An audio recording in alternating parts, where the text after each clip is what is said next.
Sir ನಮಸ್ಕಾರ sir. ನಮಸ್ಕಾರ sir ತಮ್ಮ ಹೆಸರು ಸರ್? ಚನ್ನಪ್ಪಗೌಡ ಬಸವನಗೌಡ ಗಾಂಗೌಡ್ರು. ಸರ್ ನೀವು ಯಾವ ಗ್ರಾಮ ಪಂಚಾಯತಿಯಿಂದ ಗೆದ್ದು ಬಂದಿದ್ದೀರಾ? ಮುನ್ನೋಳಿ ಗ್ರಾಮ ಪಂಚಾಯತಿಂದ. ಮುನವಳ್ಳಿ ಗ್ರಾಮ ಪಂಚಾಯತಿ ಗೆದ್ದು ಬಂದಿದ್ದೀರಾ? ಸರ್ ನೀವು ಯಾವ ಪಕ್ಷದಿಂದ ಗುರುತಿಸ್ಕೊಂಡಿದ್ದೀರಾ? ಕಾಂಗ್ರೆಸ್ ಪಕ್ಷದಿಂದ ಗುರುತಿಸ್ಕೊಂಡು ಬಂದಿದ್ದೀರಾ. ಸರ್ ನೀವು ಈ ಬಾರಿ ಗೆದ್ದಂತ ನಿಮ್ದು ಟೋಟಲ್ ಓಟು ಲೀಡಿಂಗ್ ಓಟು ಏನಿತ್ತು ಸರ್? 9 ಇರುತ್ತೆ ಸರ್. ಲೀಡಿಂಗ್ 3 ಇತ್ತು. ಸರ್ ಇವಾಗ ನೀವು ರಾಜಕೀಯದ ಅನುಭವ ಹೆಂಗ ಅನಿಸ್ತಾ ಇದೆ ಸರ್ ನಿಮಗೆ? ಒಟ್ಟು ಐತ್ರಿ ನಡೆದತ್ರಿ. ಹ್ಞೂ ಸರ್. ಆದ್ರೆ ಇನ್ನೂ ಕೆಲಸ ಮಾಡ್ಬೇಕಂತೇಳಿ ಐತ್ರಿ. ನೋಡೋಣ್ರಿ ಅದೇನೇನು. ಸರ್ ನೀವು ರಾಜಕೀಯಕ್ಕೆ ಬಂದಿರೋದು ಇದೇ ಮೊದಲೇ ಬಾರಿ ನೀವು ರಾಜಕೀಯಕ್ಕೆ ಕಾಂಪೀಟ್ ಮಾಡಿದ್ರಾ ಅಥವಾ ಹಿಂದೆನೂ ಕಾಂಪೀಟ್ ಮಾಡಿದ್ರಾ? ಎರಡನೇ ಬಾರಿ ಸರ್. ಎರಡನೇ ಬಾರಿ. ಮೊದಲೇ ಬಾರಿ ಏನಾಗಿದ್ರಿ ಸರ್ ಅವಾಗ?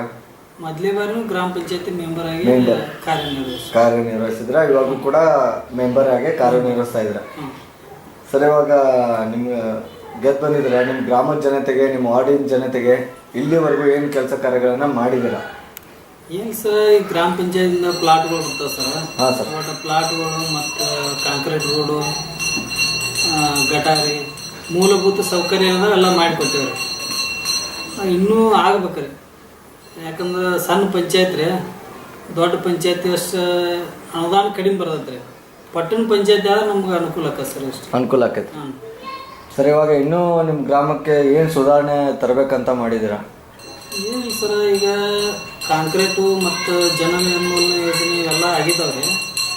ಇನ್ನೂ ಸ್ವಲ್ಪ ನಮ್ಮಲ್ಲಿ ಏನಾಗೈತೆ ಅಂದ್ರೆ ಸರ್, ಈಗ ಒಂದು ಗ್ರಾಮ ಪಂಚಾಯತಿ ಸೆಕ್ರೆಟರಿ ಆಯ್ತು, ಒಬ್ಬ ಗ್ರಾಮ ಪಂಚಾಯತಿ PDO ಆಯ್ತು, ಒಬ್ಬ ತಲಾಟಿ, ಇವರೆಲ್ಲ ಏನ ಸರ್ ನಮ್ಮಲ್ಲಿ ಇನ್ಚಾರ್ಜ್ ಅದ ರೀ. ಪೂರ ನಾ 7 ವರ್ಷ ರಾಜಕೀಯ ಮಾಡಕತ್ರಿ. ಒಬ್ಬ ಸರ್ಕಾರಿ ಡಾಕ್ಟರ್ನ ಹಿಡ್ಕೊಂಡು ಇನ್ಚಾರ್ಜ್ ರೀ. ಯಾರು ಪರ್ಮಿಟ್ ಆಗಿಲ್ಲ. ಯಾಕಂದ್ರೆ 2-3 ದವಾಖಾನೆ, 2-3 ಪಂಚಾಯತಿ, 2-3 ಇವು ಅಂತ ಅಂದ್ಕೊಳ್ಳಿ. 1 ತಾಸು ಬರ್ತಾರ, 1 ತಾಸು ಹೋಗ್ತಾರ. ಕೆಲಸ ಆಗೋದಿಲ್ಲ. ಜನಸಾಮಾನ್ಯರಿಗೆ ನಾವು ಮುಖ ತೋರಿಸು ವಜ್ಜಕತ್ತ ಬಂದ ಅನುದಾನದಲ್ಲಿ ಕೆಲಸ ಮಾಡಕ್ ಆಗ್ತಾ ಇಲ್ಲ ಅಂತ ಹೇಳ್ತಾರೆ. ಈಗ ಒಬ್ರು ಗ್ರಾಮ ಪಂಚಾಯತಿ ಸೆಕ್ರೆಟರಿ ಇದ್ರಿ, ಅವ್ರಿಗೆ 2-3 ಪಂಚಾಯತಿಗಳು ಅವ್ರಿಗೆ ಅನ್ನೋಕ್ಕಿಂತನೂ ರೀ ಇದಿಲ್ಲ. ಗೌರ್ಮೆಂಟ್ ದಿಂದ ನಿಮ್ಗೆ ಅನುದಾನ ಬಂದ್ರು ಕೂಡ ಕೆಲಸ ಮಾಡಕ್ ಆಗ್ತಾ ಇಲ್ಲ. ಇಷ್ಟ. ಸರ್ ಇವಾಗ ನೀವು ನಿಮ್ಮ ಕುಟುಂಬದಿಂದ ರಾಜಕೀಯಕ್ಕೆ ಬಂದಿರೋದು ನೀವೇ ಮೊದಲೇ ಅವರ ಅಥವಾ ಹಿಂದ್ಗಡೆ? ನಮ್ಮ ಕಾಕಾರ್ ಇದ್ರಿ, ಅವರು TP ಇದ್ರ, ಅವ್ರಿಂದ ಇದನ್ನ ಮಾಡ್ಕೊಂತ ಬಂದಿದ್ದೀವ್ರಿ. ನಮ್ಮಲ್ಲಿ ವಾರ್ಡಿನ ಜನ ಒತ್ತಾಯದಿಂದ ನೀವು ನಿಂತಿದ್ರ. ಸರ್ ಇವಾಗ ನಿಮ್ಗೆ ರಾಜಕೀಯಕ್ಕೆ ಬರೋದಕ್ಕೆ ಗುರುಗಳು ಸ್ಫೂರ್ತಿ ಅಂತ ಯಾರಾದ್ರೂ ಇದಾರ ಸರ್? ಸ್ಫೂರ್ತಿ ಅಂದ್ರೆ ಎಲ್ಲ ಮುನ್ನೋಳಿ ಗ್ರಾಮಸ್ಥರ ಅಂತ ಹೇಳ್ಬೋದು. ಅವರ ಗುರುಗಳು, ಅವರ ಪ್ರಜೆಗಳು, ಅವರಿಂದ. ಸರ್ ನಮ್ಮ ಮೂಲಕ ಅವ್ರಿಗೆ ಏನು ಹೇಳಕ್ಕೆ ಇಷ್ಟಪಡ್ತೀರಾ ಸರ್? ಏನು ಸರ್, ಅವ್ರು ಏನೋ ಪ್ರಾಬ್ಲಮ್ ಇದ್ರು ಸಾಲ್ವ್ ಮಾಡ್ಕೋತೀವ್ರಿ. ಧನ್ಯವಾದನ ಹೇಳ್ತೀರಾ. ಸರ್ ಇವಾಗ ನಿಮ್ಮ ಗ್ರಾಮದ ಜನತೆ, ನಿಮ್ಮ ವಾರ್ಡಿನ ಜನತೆ ಮತ ಹಾಕಿ ಇಲ್ಲಿವರೆಗೂ ಗೆಲ್ಲಿಸಿ ತೊಗೊಂಡು ಬಂದಿದ್ದಾರೆ.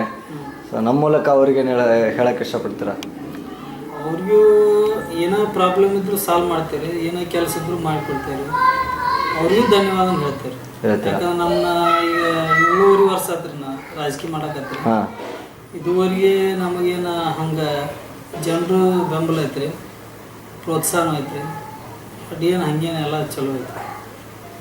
ಸರ್ ಇಷ್ಟು ಕಾಲ ನಮ್ಮ ಜೊತೆ ಮಾತಾಡೋದಕ್ಕೆ ತುಂಬ ಧನ್ಯವಾದಗಳು ಸರ್. ಧನ್ಯವಾದ.